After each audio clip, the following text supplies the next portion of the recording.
our panelists today. Thanks, Jacob. Thank you. So I am very happy to welcome these two literary agents to Word for Word tonight. These are two agents who have reached the heights of their profession, and I want to thank them in advance for sharing their wisdom and experience with us tonight. We've got Joshua Bilmes, who is actually the president for life, I believe, and founder of Jabberwocky Literary Agency, which celebrated its 30th anniversary in 2024. His path to owning his own literary agency started in high school when he sent monthly letters to the editor of Analog, the leading science fiction magazine, critiquing each issue. These boy, Joshua, it's almost like you really should have been an editor, but not an agent. These both, kind of. This is an incredible origin story. These letters led Betsy Mitchell, the magazine's associate editor, to offer Bilmes the chance to do freelance readers reports and other work for her when she joined Baen Books shortly after its inception. Joshua and the publishing industry took an immediate liking to one another, and he started at the Scott Meredith Agency soon after graduating from college. In 1994, Bilmes struck out on his own to establish Jabberwocky Literary Agency. The agency has had enduring relationships with Brandon Sanderson and Charlaine Harris, each of whom have sold more than 30 million books worldwide. Grady Hendrix, Sylvia Moreno-Garcia, Jack Campbell, Peter V. Brett, Elizabeth Moon, Simon R. Green, and Tanya Huff are other agency clients who have sold in the millions of copies, and the agency now has a burgeoning business in romantasy and hockey romance with major authors like Emily Rath, C.N. Crawford, and Elizabeth Helen. While his path to becoming an agent went through the science fiction genre, Joshua's interests are far broader. The first book he ever sold was a mystery novel, Mary's Grave by Malcolm McClintock. The agency's top clients include authors who have written science fiction, horror, mysteries, and genre blends. A variety junkie since high school, Joshua has recently sold multiple nonfiction books about the entertainment industry, like A Periodic Table of Broadway Musicals and A Disturbance in the Force, How and Why the Star Wars Special Christmas Edition happened. Aki Paritz's Disruption about the thwarting of the 2006 liquid bombing plot was a best nonfiction title for both Kirkus and the Christian Science Monitor.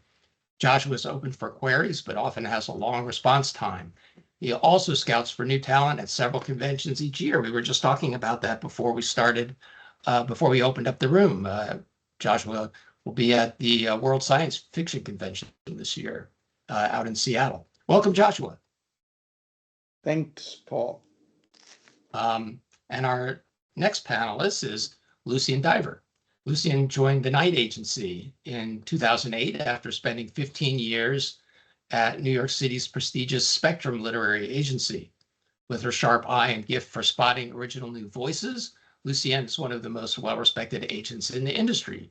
A lifelong book addict, she graduated summa cum laude from the State University of New York at Potsdam with dual majors in English, writing, and anthropology. Over the course of her dynamic career, Lucienne has sold well over 700 titles to every major publisher and has built a client. Sorry, go ahead. 701. Oh, it's at least 1,000 by now. That's way outdated, but go ahead. Yeah, I mean, I've been in the business 32 years, so it's, go ahead. I should fact check that with you first. And has built a client list of more than how many authors? I was going to say 40, but it's more than that by now, I'm sure. Yeah. Spanning the commercial fiction genres, primarily in the areas of fantasy, science fiction, horror, women's fiction, romance, mystery, suspense, and young adult. Her authors have been honored with the Hugo, Nebula, Colorado Book, and National Reader's Choice Awards, and have appeared on the New York Times and US Today bestseller lists. A publishing veteran, Lucienne has superb industry knowledge and a keen understanding of the foreign rights market. And that ain't all. Lucienne is also a novelist in her own right. She's the author of the popular Vamp series of YA novels, the Latter-day Olympian series, and most recently, The Shadow Girls, which is the first book in a dark epic fantasy trilogy. Welcome, Lucienne. Thank you.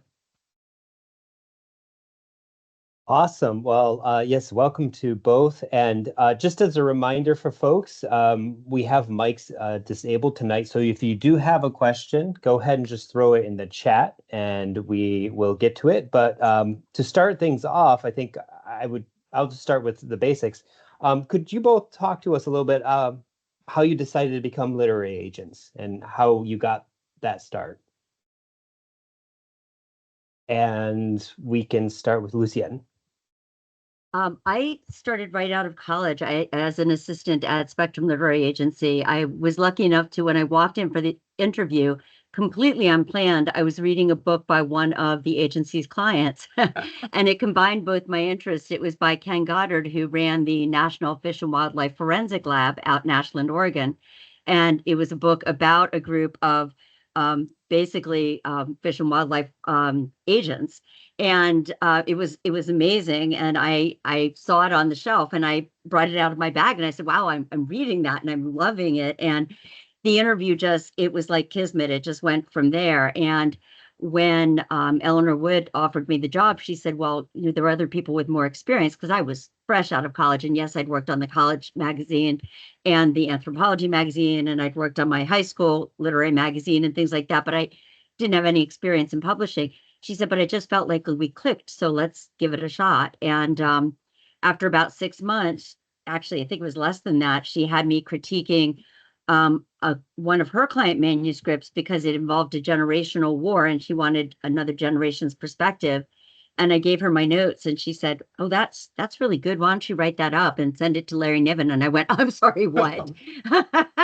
And I did, and this was over 4th of July weekend, and I waited thinking, we come back from the weekend, I'm getting fired. Larry Niven's going to be like, "I'm sorry, who is this upstart, and what does she think she has to tell me?" And we come back from the weekend, and I'm waiting, and I'm waiting. I'm just waiting for the shoe to drop, and the agony was just killing me. And nothing happens, and nothing happens, and nothing happens. And I have to call him at one point to ask how many author's copies he wants of something. And I'm dying. I'm just dying. And I call him up, and he answers, and he says, "Oh, Lucienne, yes, I have your notes right here. They were very helpful." And I swear you could have, I died right there on the floor, dead.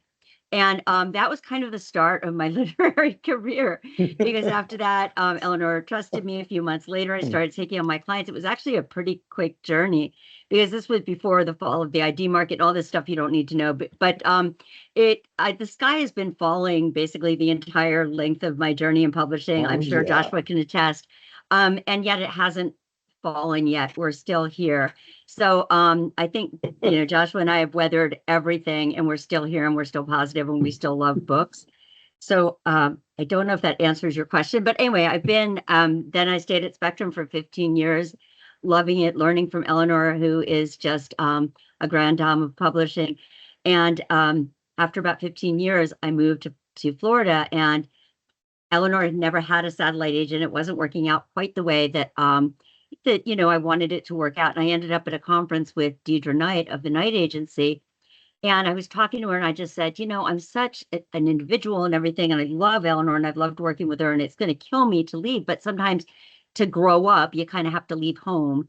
And she and I ended up talking because I was saying, how do you run your agency? Things like that. We were just chatting. And I realized she was already running her agency exactly the way I would want to run an agency.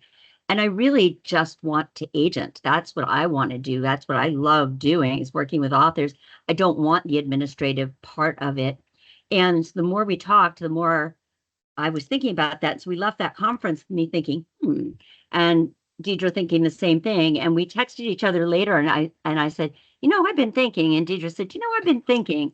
And we just ended up working together from that conference on. We worked out our deal and our arrangement, and I broke my heart to tell Eleanor, but she understood. We've stayed friends, and that's my journey. And then I've been at the Knight Agency for 17 years, and I feel like I found my forever home. So that was my journey. It was actually a very simple journey. Well, those are sometimes the nicest journeys. And Joshua, we had a little bit of your lore in Paul's intro to you. Did you want to expound on that at all? It's just I've like had the same job for 40 years, and also the job keeps changing.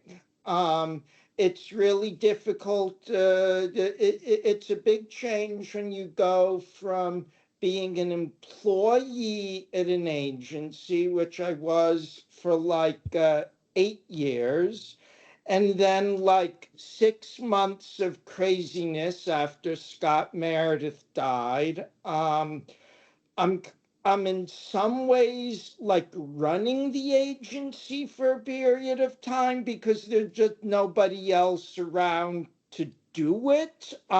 Scott's widow isn't, the sleazy consultants that are helping her sell the business aren't doing it. And and it's a really big difference running a company that was me in my apartment and then me with employees in my apartment, and then getting out of the apartment and realizing that the apartment was like that insect's old shell that is confining the size of the business, and having it like double in size in 6 months. And now to like running a company with 12 people. It's the same job, and it's just constantly constantly changed. And also, as Lucian mentioned, the one constant is that publishing has been in fact dying for every one of those 40 years in every version of my job. Well, that's unfortunate, of course. But I mean, books are still thankfully being published and looked at and stuff. And we have a lot of we're actually getting a few questions in the chat now. So I'd like to actually poll one because I think a lot of our students, they approach writing, and this happens in the undergrad, the MA and the MFA, even from reading what people are reading right now. Lots of fantasy science fiction writers at SNU. In a lot of these cases, they're developing works that are much larger than a debut novel. One of the questions is actually about a thesis project that's a fantasy romance novel, ends with a cliffhanger, and it's a debut novel that should. A lot of people say that it should be a standalone novel because it's a debut novel. And I get her question, or their question is like, will querying a novel that's part of a series decrease their chances of getting an agent? And have you ever declined to query because the writer planned for a series? Is that possibly one of the reasons why publishing is becoming harder, is because of that aspect of it, or is that something that you look at as well? Like, okay, well, if it's part of a series, it's a part of a series. And like, what advice would you recommend for students who are looking at the 1,000, 2,000 page epics and stuff? Actually, publishers like a series. What they don't like is if a 12-book series, or a 10-book series, a 7-book series, because they don't know that it's going to sustain that yet. But if you're talking about a trilogy or something, or an open-ended series or something like that, but a romantasy series or trilogy or something like that, actually is a positive, because they can promote, then they're not having to promote every book fresh. Sometimes standalones work, but it also depends on the market. America loves series, the UK not so much.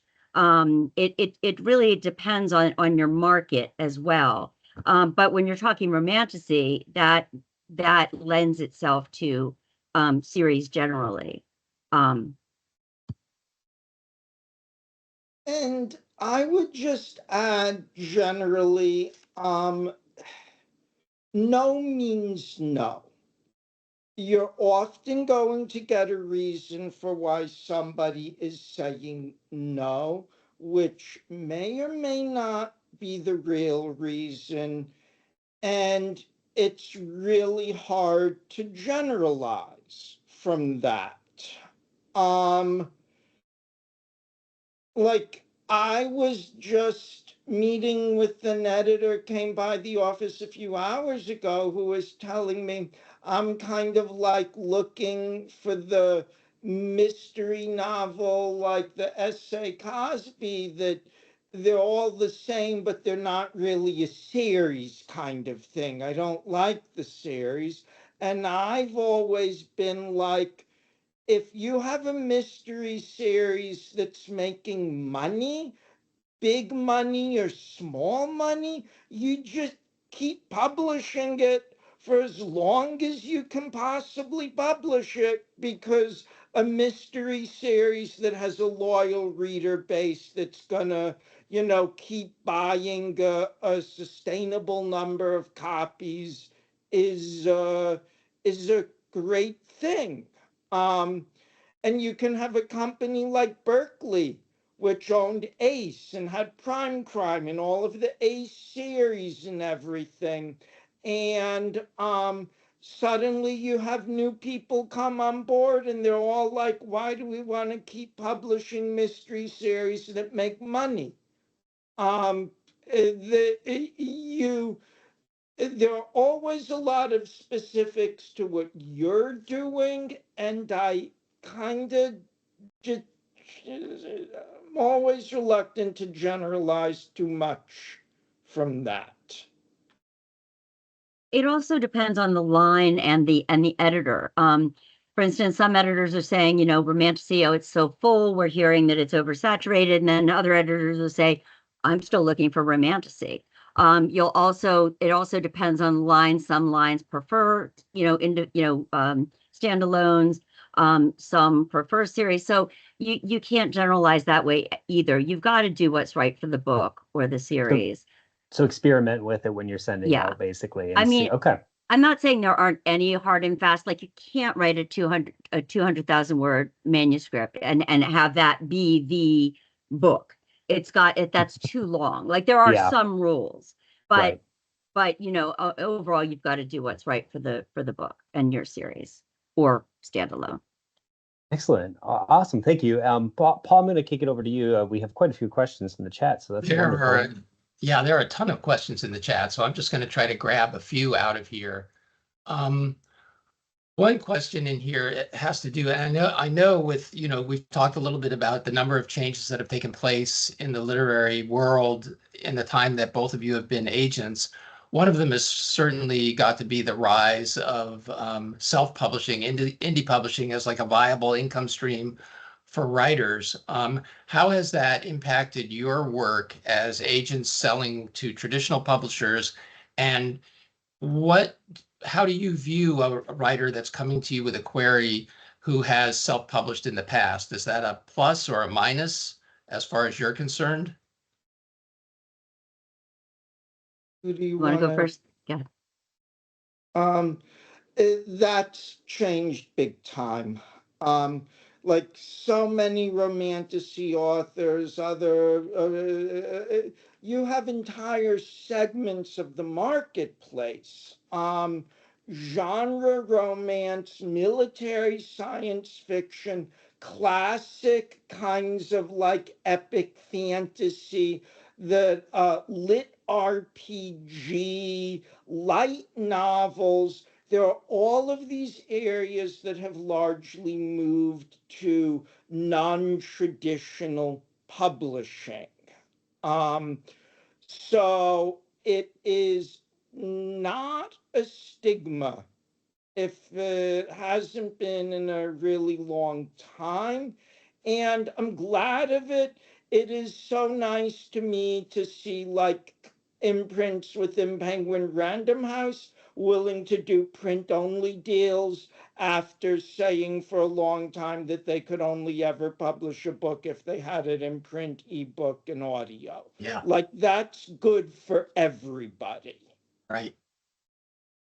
Yeah, and when Joshua and I first met, I was an editor at Time Warner, and in the ebook imprint, and I was trying to get him to sign ebook rights for his clients. And it was a very difficult conversation. I don't know if you remember that, Joshua, but it was, the Peng, Time Warner trying its best to get to bundle all the rights that they possibly could together. And I know that's a big part of an agent's job, is to take care of the various rights streams that are there, right? I mean, you don't want to give everybody the rights to everything. Yeah, and I agree with Joshua. It really depends. I mean, in general, you don't want to come to an agent with something that's already been published, but that depends. If you've already self-published something and it's been wildly successful, there are times that we can sell that to a traditional publisher. Matt Dinneman's Dungeon Crawler Carl is a great example. And that he's now taken that to Penguin and they've done the print and it's been extremely successful. I'm a big fan of the series. My husband and I have been listening to it on audio everywhere we go. But anyway, that's one example. I've taken on Aparna Verma, who self-published her first novel under a different title than Orbit brought it out. So she revised it. Orbit brought it out under The Phoenix King. And that's been very successful. And the sequel is about to come out as well. So it really depends. In general, though, you want to come to an agent with something. Self-publishing is fine, but you want to usually come to them with something new that has not previously been published, even if you have the track record in self-publishing. But again, there are exceptions. Colleen Hoover, there are multiple exceptions that I'm just not coming up with at the moment. But there are also authors that I work with that are hybrid authors, for instance, that self-publish, and then I sell their audio rights and their translation rights and things like that. So it's just a whole new world. I don't work the same with any two authors necessarily. For instance, I represent the #1 author in all of Poland, and I'm representing him in the U.S. And U.K. and selling his English rights and his translation rights, except for Poland, where he sells his own rights, because he doesn't need me there. He's already #1, and he just sells his own rights. So I work differently with different authors, and it just all depends. It's such a different world and such a world market. Yeah, and I guess there's even more opportunity now for writers to I mean, you mentioned hybrid authors, but authors to even go back and forth between indie publishing and traditional publishing, almost, like for this project, maybe I'm going to indie publish it. For this project, I want to traditionally publish it. Would you still represent an author like that? As long as we discuss it and we, have a plan, because it does affect, and of course you have to worry about options and non-compete clauses. So as long as we discuss it and everybody's fine with it, the publisher's fine with it, I'm fine with it, the author's fine, and we discuss it, and we have a plan, and nothing's problematic in what is going on, then yes, I have several authors that are hybrid, that self-publish some and traditionally publish some. Yeah, and I get to work with Brandon Sanderson. Like, I literally never know from project to project what approach he is going to take to wanting to share that book with his readership. He's a good example, because I mean, he's reached a level of success where he can pretty much make that decision based on factors that other writers might not be able to take into account. So, yeah. I guess another question that I have that's sort of related to that is, we talked about like how ebooks have changed the industry, indie publishing has changed the industry. Now we're seeing, and there's a few questions in the chat about this too. Now we see artificial intelligence, the large language models like ChatGPT. How are they changing the industry? What do you see as the opportunities or dangers or challenges with this new technology? I just did a rant on this, so I'm sorry, Joshua. I hope you don't mind me jumping in. This is kind of a hot button for me. I literally I'm not open to queries at the moment. I'm hoping to open it this summer after my daughter's wedding and everything else. But I literally got a query the other day that somebody said that they co-wrote their novel with AI. And I have a big problem with this because all these AI programs, they've stolen from authors. They've been uploaded with, I mean, authors have found their work uploaded. There's been no remuneration. There's been no permission granted. The Washington Post, other papers have also found their works uploaded, sometimes actual paragraphs regurgitated, things like that. This is not okay for writers to be using AI to help them write. And shortcutting, based on stepping on the work of other writers who've put in all the effort and done the learning and done it's just, to me, absolutely not okay. I mean, to learn about story structure or something like that, okay, fine, maybe, but you don't use AI to help you write a novel. It's not okay. And the problem is that people using AI to write, it's actually shut down the a lot of magazine submissions, open submissions and things like that, because they've just gotten flooded with AI stories, with AI written stories. And so you're actually closing markets, and you're closing markets to the people whose work you're using.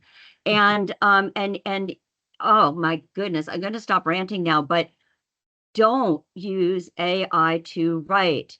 And it's a problem. It's a problem, and it's flooding the market, and it's bad.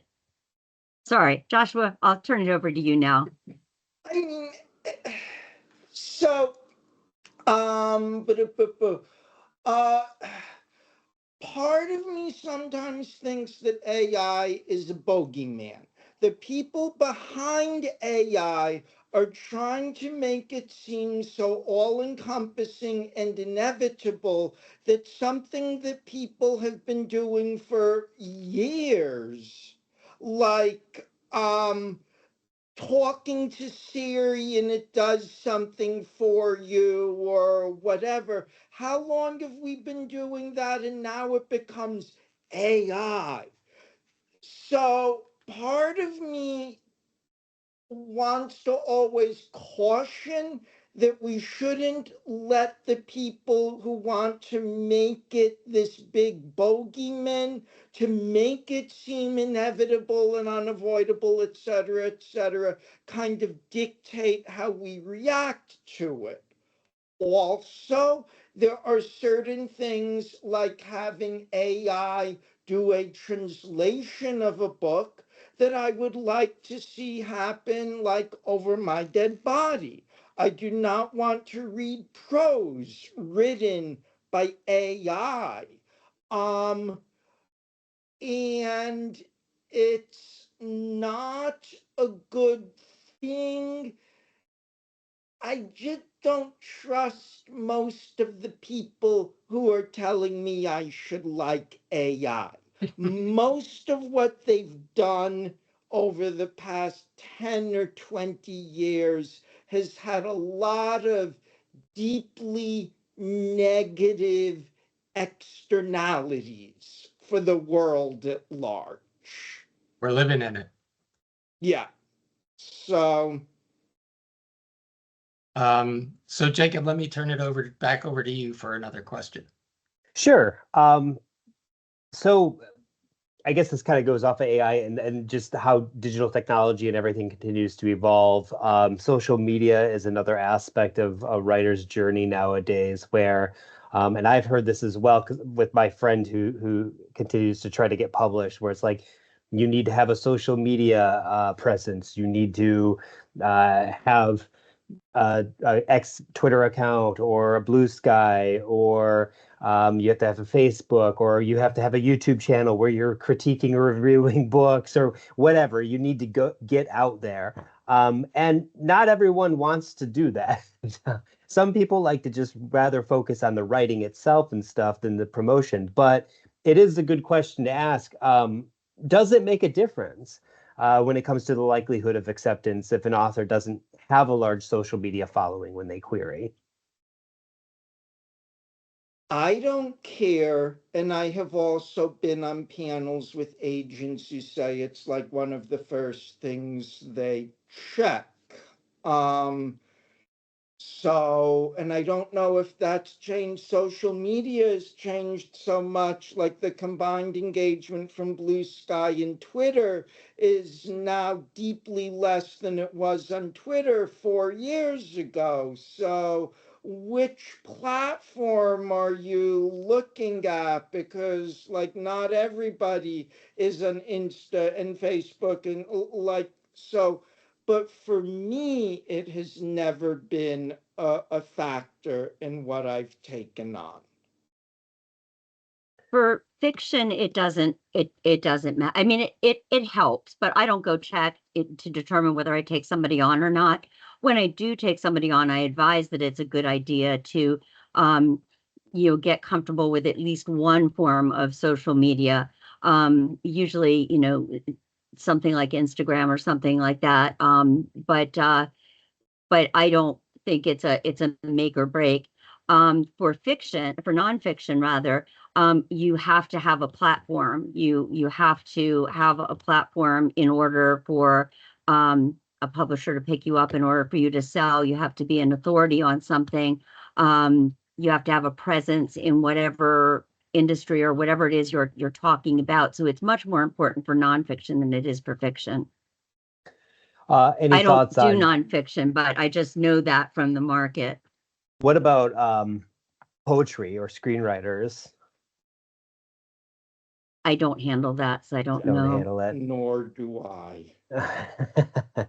It seems that poetry, from what I can see from my end, not being an agent or anything, it does seem that there is a lot of promotion of being on social media and stuff, but still promoting the idea of traditional publishing of one's poems and stuff. Screenwriting, that's one we'll have to save for next time we have a screenwriter, I guess, Paul. Well, that's good. Yeah. So again, it seems like the answer I'm hearing, and this is kind of a trend with many of these questions, is it depends.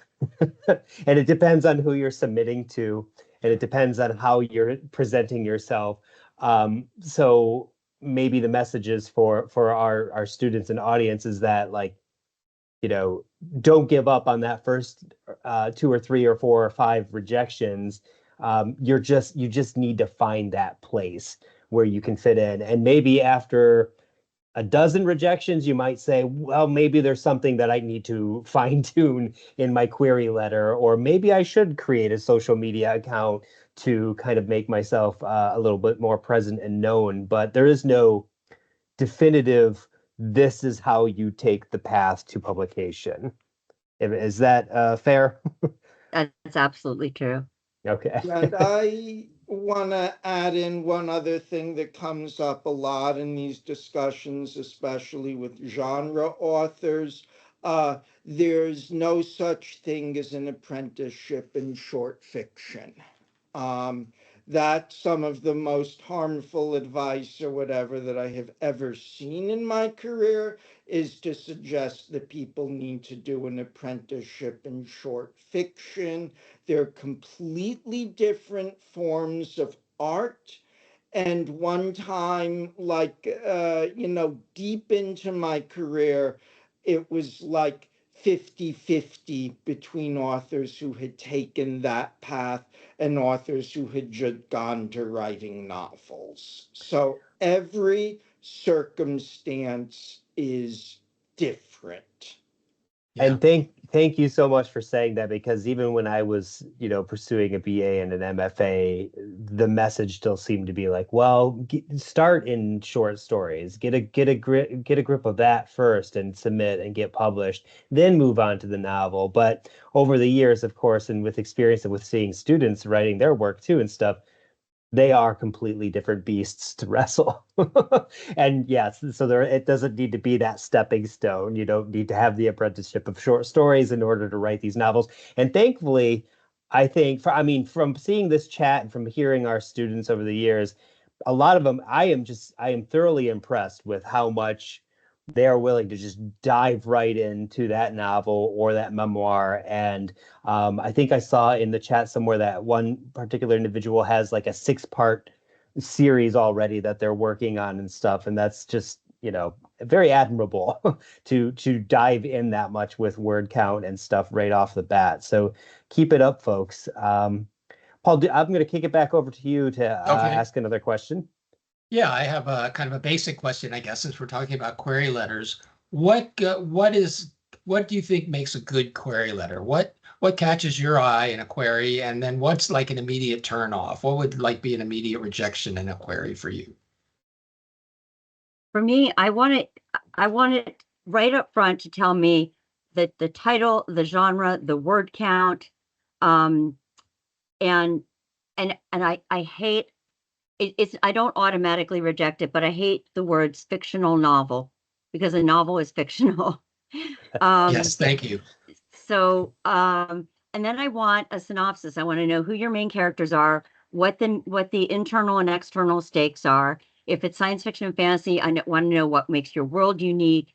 I want to know, what's going on, what the tension is. I want to get invested so that I want to read it. And then I want your bio. I want to know something about you. If there's something in the book, some interesting science or something, and you have a particular into it, that's great. If you're part of a writing program, that's great. Something about you. And then I just want you to say, thank you for your time. I look forward to hearing from you. Something nice and respectful.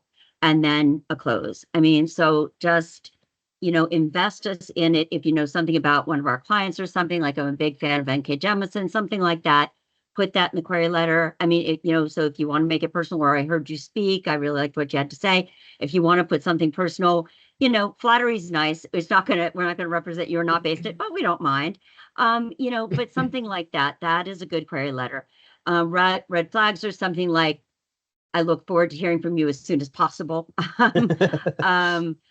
Anything that sounds like, racism, bigotry, anything like that, huge red flags for me. I don't like people telling me this is sure to be a movie, things like that. They're going to be disappointed, or who like try to negotiate with me before we've, even started working together, things like that. Arrogance, or things like people of like, oh, all the other agents, all the other sheeple out there.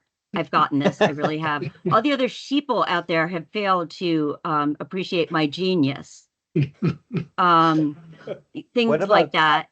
what about So self-deprecation? Like the opposite side of the spectrum where they're like, I'm just not, I'm just a lowly writer. And I mean, I haven't seen that, but I have seen the I'm dying of cancer and I just need Oh you to no. take my book before. Yes, I've seen that. So so don't avoid do any of those. those things. Okay. Don't, please. And I'll just layer on that briefly. Uh, Print the thing in a piece of paper, even though you're emailing it. If it won't print on the single side of a sheet of paper, unless you do it in 8-point Tahoma, it's too long. So keep it succinct. I have sometimes told people to resubmit a query letter with some bio information, and then maybe I'll ask for the book. Because the one thing that just sets me off is you don't say anything bio wise. You think the only thing I care about is your book. Sorry, no, I'm going to have a relationship with you. Lucia mentioned a little bit of that. Maybe there's a connection between your job and the book. You've been in writer group. And I will add, if you don't think there's anything, start telling me about your hometown and where you went to college. Because maybe I grew up in the next town over. Maybe I went to the same school and I'm feeling a lot of school spirit, but always say something about yourself. Do not ask me to represent a novel by implying that you were in no way interesting enough to justify 3 sentences in your own query letter. That's So that's great advice. I mean, that runs Mhm. counter to some of what I've seen, online in terms of like, keeping the focus on the book and not on the author. But I mean, like you said, Joshua, you're contemplating entering into a relationship with a human being, not a book. And it may be a relationship that is a long-lasting one, right? So I think it's great advice to recognize that and provide the agent with something to personal, I guess, to feel like there's a possibility of some connection there. Helps distinguish you from AI, right? Yes, that's another great point. So, Yeah. I mean, I you guys also have, want to say I'll the have query to letter. add that. I'll have to add that if I can borrow that, Jacob. oh yeah, Like, have at it. if I I also pull want to up say the the query cog letter should panel, match. I'm gonna. The query letter should match the tone of the book as well. If the tone of the book is humorous, then the synopsis should be, humorous, sarcastic, flippant, whatever the tone of the book is. If it's suspenseful, then the summary should be like suspenseful. It should match, the query letter should match the tone of the book. And you should put as much work into that query letter as you do the novel, because it's representing the novel. And if it doesn't make a good impression, then we're not really going to move on, or not give you much time. And I've seen people put a lot of work into that first chapter and then it drop off after that. So don't do that either. You've got to put the work in all throughout. And don't just give us a great first chapter and then not put that same care into the rest of the book. Here's a And great question in the chat. I'm just going to throw in here quickly. I just want to add I'm sorry, go on ahead, Joshua. quickly to Lucien's comment. One of the related things to putting all the work into the first chapter is that you overwork the first chapter. One of the analogies I use is your first chapter is not like the cable that totes the roller coaster car up to the first hill and then it can coast on gravity. A book doesn't work that way. You cannot coast on gravity by just putting all of this energy into trying to make the first chapter uplifting. But at the That's a same great time, analogy. you always get advice like you got to grab them right off the bat. You got to hit them with that first sentence. It's got to be a hook. And the first chapters really got to reel them in. Yeah, but keep reeling them in. Which is true, but also, Sometimes I read the first chapter of books and honestly I go, am I in this? Am I in this to read the rest of it? And then it takes the second or third or fourth chapter for me to finally go, oh, okay, I get it now. And this is really good. So I think I think it's I don't know, because again, that's advice I've always heard too. Is like just wow them with that first chapter. But yeah, if you put, I mean, 99% of the effort in the first chapter and 1% in the rest of the book, to your point, Lucy, and I could definitely see how that would not be great and kind of a disappointment, to be honest, because you put all this effort into reading the query letter and then and you're like the first chapter is great and then it's like, oh, the relationship kind of falls apart. I think just to go back real quickly, because I was thinking of this too, a lot of our students have questioned this in the past too, the limitations of AI. 90 I'm throwing these statistics out here randomly, but I would say a vast majority of our students say AI with writing fiction, nonfiction, the creative process is wrong or bad, and I am not going to do that. But some of them say, but with query letters, should I use them as query letters? Should I use them for the industry aspect of it? But from what you're saying, I mean, you said the personal aspect needs to come through, the humor, the personality. And Joshua, you said the same thing. You're trying to sell yourself, not the book, as a person. So I think that's good advice. What about comparative titles with query letters? Is that something that is often looked at very carefully as well, or is that, I mean, how important is that compared to, well, introducing yourself as a person and writer to individuals like yourselves? Some people say it's really important. To me, I think you want to be the person that people are going to be compared to later on. So, I mean, I think it's if you've got comparison titles, that's great. It helps me place you in the market. But if you don't, I wouldn't say rack your brain and make yourself, you know, um, martyr yourself over it. I would say just tell me about your novel. It's up to the pros, first of all, to know where you fit and to help you with that. But also there are some people that, like I said, are going to be the people that are going to be compared, and those are kind of the people that I want. I want the people that are really fresh and different.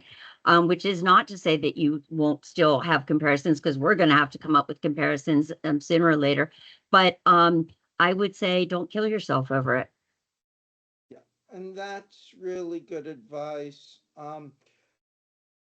But the relationship of that is you cannot be blind or oblivious to where in the bookstore your book is going to be shelved.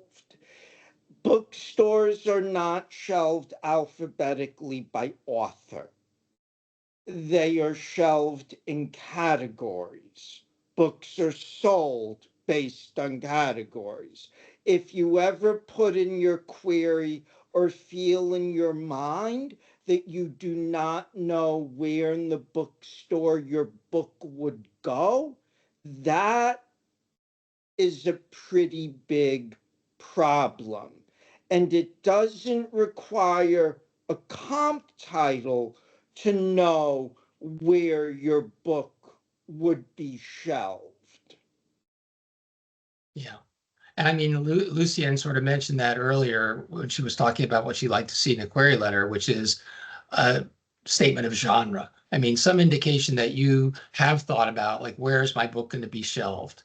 Where does my book fall in the literary landscape? Even if you're not establishing that via comp titles, you can still demonstrate through your, through your, how your, the context in your query letter will demonstrate whether or not you understand the genre, because the agent is probably going to understand the genre, right? I mean, you guys are going to, based on what's being said, you're going to be like, oh, you're writing such and such kind of novel, whether you know it or not.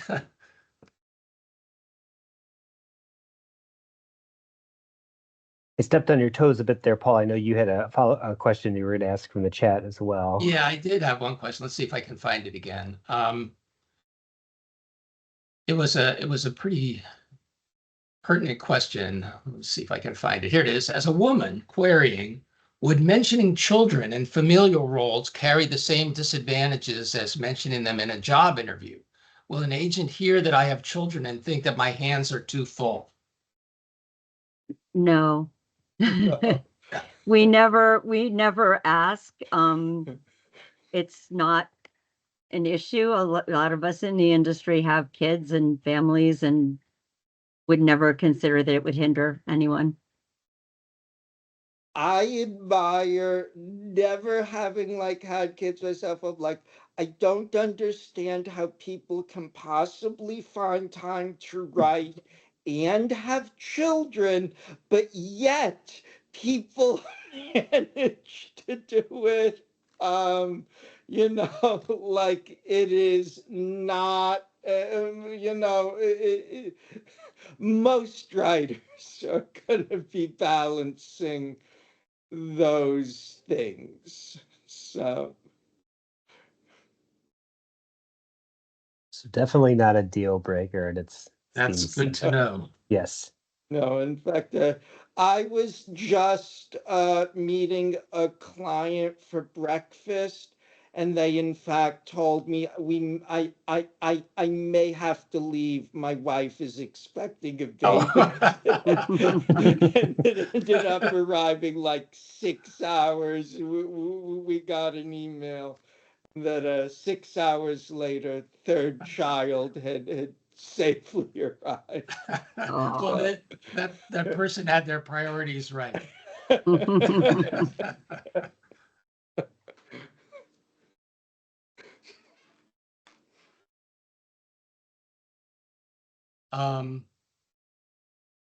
I'm sorry, I'm just going to kind of respond to something in the chat, which is that it was Kelly Armstrong. That was the writer that Lucienne was mentioning. Yes. It's Kelly with an EY.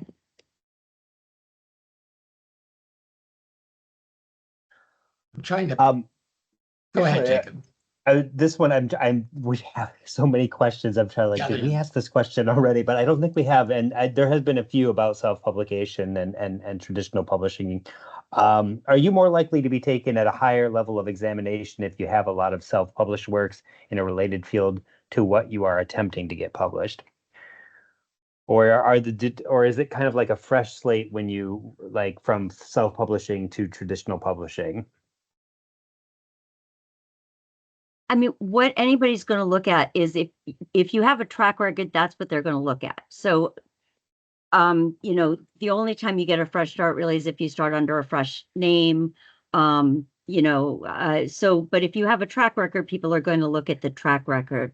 I wouldn't say it's a different level of examination. It's if you're a writer and you write and you sell, then you've got a track record, and that's something that a publisher needs to be aware of, because they're likely to sell based on past sales, and so it's something that's going to factor into any decision that they make.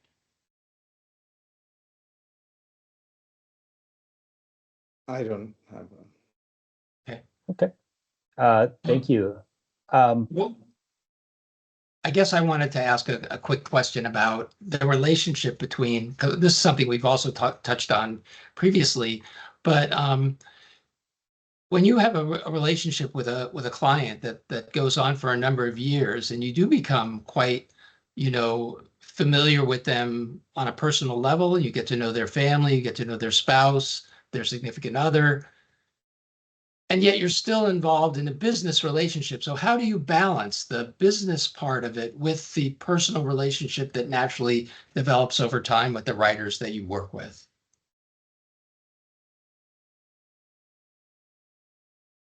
I like it's you juggle that all the time with your coworkers at work. You have a work relationship, and you may also know something about their like, to me, that's just part of being an empathetic and concerned and interested human being in the world and the people that surround you. So I don't know how I would answer that. Yeah, I agree. There, are authors who came to my wedding. There are authors who are coming to my daughter's wedding, but we still, talk business. When we talk business, we'll chat for a minute. How's your, daughter doing? How's this doing? And then we'll just change, and we'll just on to business. And it's just the conversation changes, and we talk business, and it's fine. But there are editors too that we show kid pictures, and some of my sub-agents, we share kid pictures, and oh my God, one of them died this year that we had kids together, I mean, not together, but we had kids at the same time. Mhm. And it was heartbreaking. And that's just, you develop these relationships over time in the industry. And it's just, like Joshua said, it's just what you do. For folks who I'm going to try to combine several questions at once here and different approaches to writing, because I mean we're talking about at its core published author, right? Their own work, having it published, having representation, having this relationship with an agent. But we've had a few questions about writing in pen names, and a couple questions about ghostwriting and also being as a published author. How does that work on your end as an agent? If someone is writing you say they're doing the Stephen King thing where you have Stephen King, but then you decide, hey, Hannah Lark, I'm going to go ahead and be a ghostwriter for a little bit, or not right, ghostwriter, have a pen name for a little bit, Richard Bachman. Do you represent that same person with the pen name? And like with ghostwriting, is that kind of a similar aspect, or how does that work? Have you had experience with that? Yeah, I have several authors that write under different names, and I represent all of them. I mean, you have to because you're coordinating with the different publishers, the different, Right. publication dates, and the non-compete clauses, and the options, and everything else. Um, yeah, I mean, um, Do you you have a know, piece I'm of not paper telling on the any wall secrets. with Rachel everyone's? Kane was a pen name and that she wrote under for many, many, many years. And I have other authors that write under several pen names, and some just write too fast to write under just one name. Um, Okay. Joshua? Yeah, I mean, pretty much the same. And then ghostwriting is just, well, that's never been one of my strengths as an agent, is working on the work for hire, the ghostwriting kind of thing. But like we were talking at London Book Fair with Kevin Anderson Associates, which is a big player in matching people who need a ghostwriter with ghostwriters. And we were talking to them about, so these are the things that we're looking for in writers and et cetera, et cetera. So it's all, you know, you've got to, as an agent, be able to juggle things that are common parts of the business. And the idea of pen names or ghostwriters, these are things that have been part of the business pretty much as long as the business has been around. Um, Right. so you got to navigate it.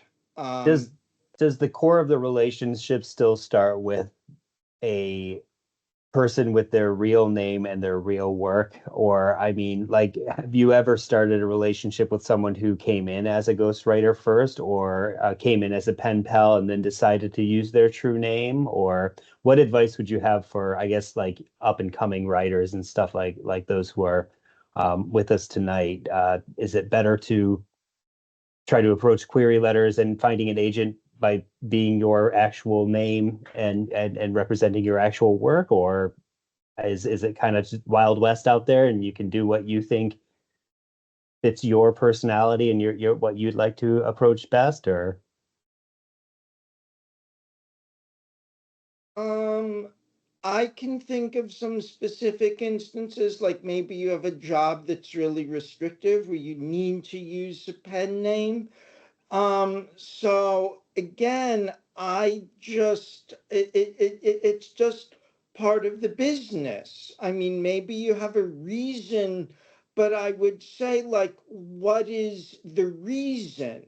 I don't know that using pen names is just a thing to do because it's like cool or something.